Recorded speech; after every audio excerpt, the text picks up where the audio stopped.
All right, let's talk about Brock Bowers, a player who, I really liked, and I've already made a film study on him, just sort of before the draft, my general thoughts on him as a player. But now that he's going to the Raiders, I thought it could be fun to give a film study kind of talking about my thoughts on what he will do for the Raiders and how he'll fit in that scheme and with those players, all of that good stuff. So, yeah, let's just get into it.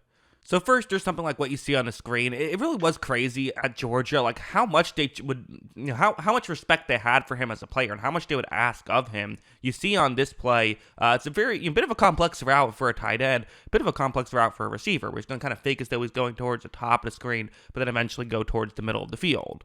Watch how when this play begins, you see that right here, first things first, running the route well enough that in zone coverage, the Georgia Tech player is certainly giving enough separation right here, but this is really where the play starts for Bowers. Watch how well he cuts over the middle of the field.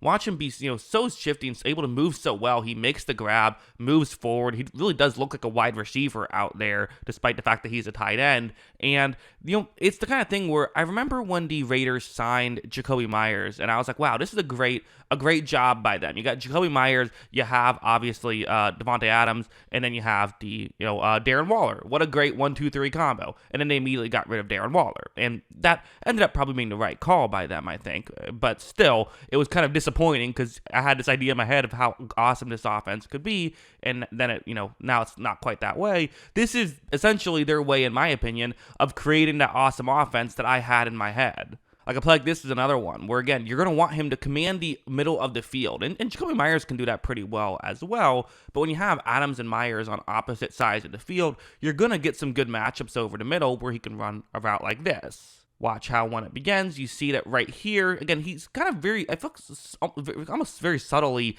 getting the inside leverage, almost by faking as though he's going a little bit closer towards the top of the screen.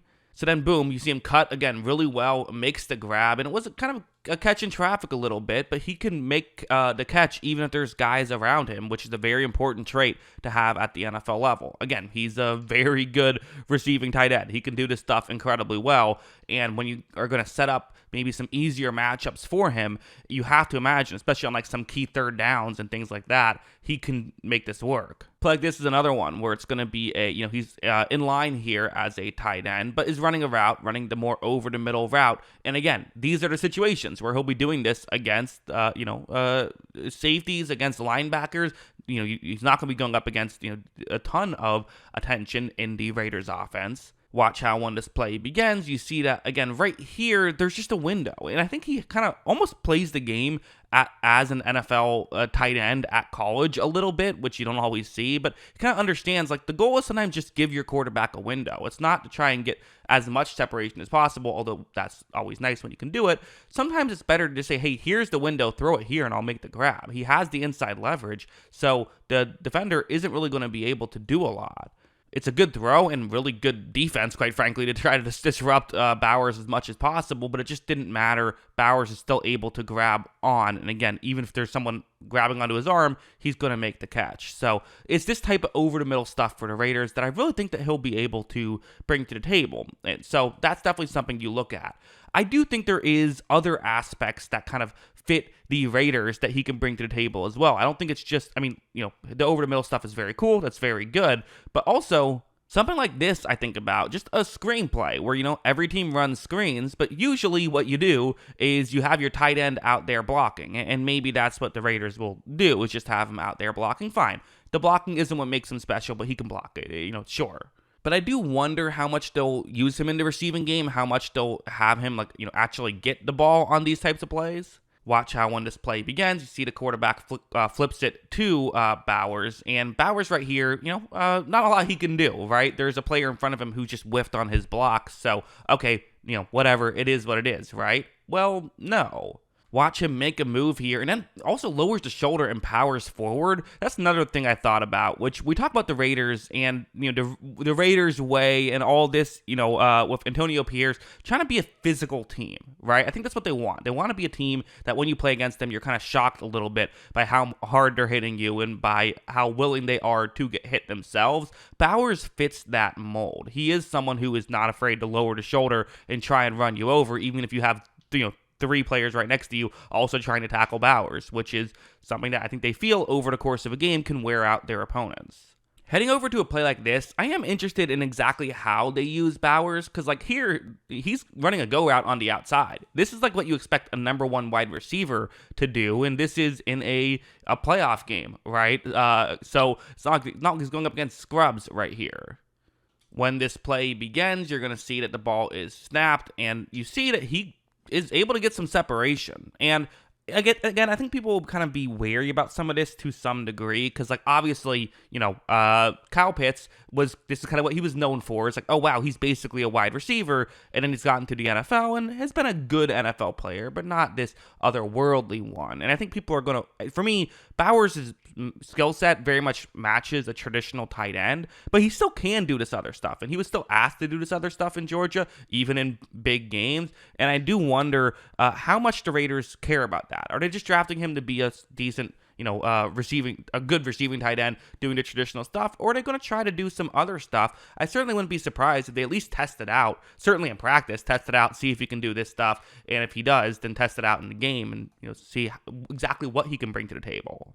Now, this throw was overthrown, but what are you going to do? I mean, he's a tight end. All he can control is what he can control. I'm just interested in how much the Raiders are going to try stuff like that. So I do have some questions about just, again, how much they are going to be creative with someone like Bowers, but honestly, they don't need to be that creative. I mean, I don't think that that's what they like. I don't think they're drafting him because he has to be able to do some of this other stuff, right? If he can just come in and be a good receiving tight end over the middle, that's going to do a lot for an offense. The reality is, it's an expression, but it's an expression because it's true that a lot of times an offense is as good as their third best receiving option, because you can double team two guys, right? Or many teams have a great corner who they trust one-on-one, and then you double team the other guy.